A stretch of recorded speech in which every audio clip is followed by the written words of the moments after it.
જય સ્વામિનારાયણ. મારું નામ ગોપી અભિપ્સા. આપ સર્વને નમસ્કાર. તમે જાણો છો કે આજે 8મી માર્ચ એટલે આંતરરાષ્ટ્રીય મહિલા દિવસ. મહિલાઓને સમર્પિત એવા મહાન દિવસની હાર્દિક શુભકામનાઓ.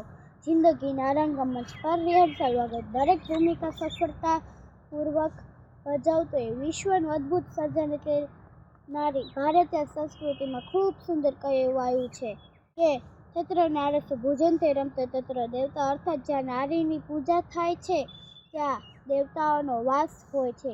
નાનું ક્ષેત્ર હોય કે લોકતંત્ર કે રાજનીતિ હોય, આજે દરેક ક્ષેત્રમાં મહિલાઓ આગળ છે. મહિલાઓની આવી જ ઉપલબ્ધિઓ તેમની સશક્ત ભાવનાની ઉજવણી કરે છે. આપણા દેશમાં હંમેશા મહિલાઓનું ખૂબ મોટું યોગદાન રહ્યું છે. ક્યારેક મા તો ક્યારેક દીકરી તો ક્યારેક બહેનના રૂપે. આપણી ફરજ છે કે મહિલાઓને પ્રોત્સાહન કરીએ, તેમને સન્માન આપીએ. અંતમાં બસ એટલું જ કહીશ કે જેણે જીવનમાં કર્યો છે ફક્ત ત્યાગ જ, જેણે જીવનમાં કર્યો છે ફક્ત ત્યાગ જ.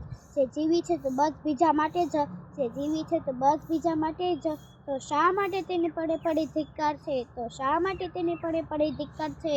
તેને પણ સન્માનથી જીવવાનો અધિકાર છે. તેને પણ સન્માનથી જીવવાનો અધિકાર છે. ફરી એકવાર આપ સર્વને મહિલા દિવસની હાર્દિક શુભકામનાઓ. સ્વામિનારાયણ.